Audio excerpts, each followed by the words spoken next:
تو میں نے یہ ایک بات کہی تھی, میں نے ایک حدیث بتائی تھی کہ رسول اللہ صلی اللہ علیہ وسلم نے فرمایا کہ کمینہ آدمی اپنی عورت پہ غالب ہوتا ہے, یغلبن الکریم, اور جو عزت دار آدمی ہے وہ بیوی سے کیا رہتا ہے, دبا ہوا رہتا ہے.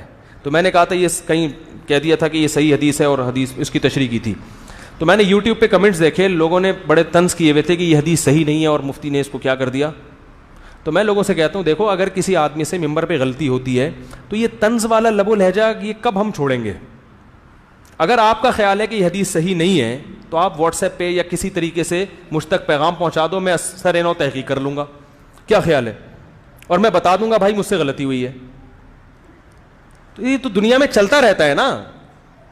تو میں نے اس حدیث کی تحقیق کی, واقعی وہ حدیث صحیح نہیں ہے اور بہت زیادہ کمزور ہے, جو اب تک کی رپورٹ ہے, اب تک کی. ممکن ہے کوئی اور عالم کوئی نئی تحقیق سامنے لے آئیں, تو اب تک جو میں نے تحقیق کی اس کی وہ واقعی مجھ سے اس حدیث کو صحیح کہنے میں بولو بھائی غلطی ہوئی ہے.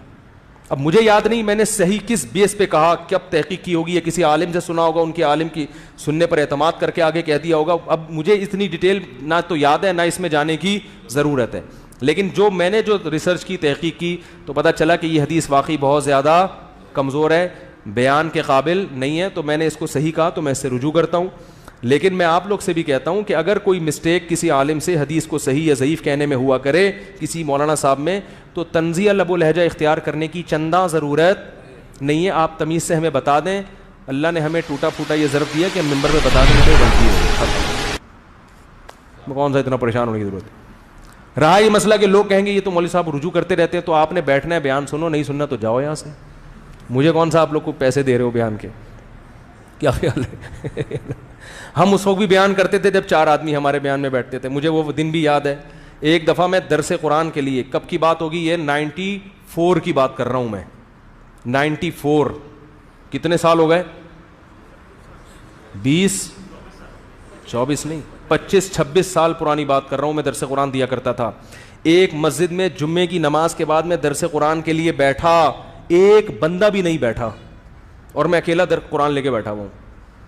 وہ دور بھی تھا کہ جب جمعرات کو میں اپنی مسجد میں بیان کیا کرتا تھا, ریاض الصالحین, اس میں صحیح حدیثیں ہیں, ان پر بیان کیا کرتا تھا. بعض دفعہ 2 آدمی اور بعض دفعہ 1 آدمی. نہیں آ رہی میرا خیال. پھر میں نے یہ سوچا کہ میں لوگوں کو قرآن گرامر کے ساتھ سکھاؤں اور لفظی ترجمہ یاد کراؤں. یہ بات ہے 97 یا 96 کی,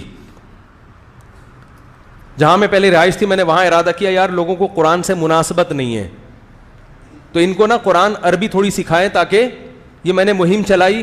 تو اس میں کتنے میرے شاگرد تھے, 2. بات آ رہی ہے سمجھ میں. ان کو میں مسجد میں بٹھا کے پورا قرآن ترجمے سے یاد کراتا تھا, تھوڑی بہت گرامر پڑھاتا تھا. تو اس لیے اگر آپ نہیں سنیں گے تو ہماری صحت پہ اس سے کوئی فرق, کیونکہ ہم نے وہ دور دیکھے ہوئے ہیں جب 2 آدمی بیٹھتے تھے, جب 1 آدمی بیٹھتا تھا. سمجھ میں آ رہی ہے بات, نہیں آ رہی تو رہنے دو, ٹھیک ہے نا. تو طنز والے لب و لہجے سے کوئی فائدہ نہیں ہے, ٹھیک ہے نا. پھر وہ دور بھی ہم نے دیکھا کہ جب سیلفی گیری کا دور شروع ہوا اور ہم لوگوں کو بھگا رہے ہیں کہ بھائی ملاقات کا ٹائم نہیں ہے, سیلفی نہ بناؤ, اللہ کا واسطہ تشریف لے جاؤ, عزت کے ساتھ زندگی گزارنے دو. جو بھی آ رہا ہے مفتی صاحب تھوڑا یہاں دیکھیں, ایک سیلفی لینی ہے آپ کے ساتھ. دیکھ لیا بھائی, تھوڑا سا مسکرائیں بھی, اچھا مسکرا بھی لیا. اب یہاں روشنی صحیح نہیں آ رہی تھی, ایک دوسری والی اب یہاں سے لیں. ایک آدمی گیا, پھر دوسرا آ رہا ہے, پھر تیسرا آ رہا ہے, پھر چوتھا آ رہا ہے. تو یہ بھی ہم نے دیکھا ہے, وہ بھی دیکھا تھا.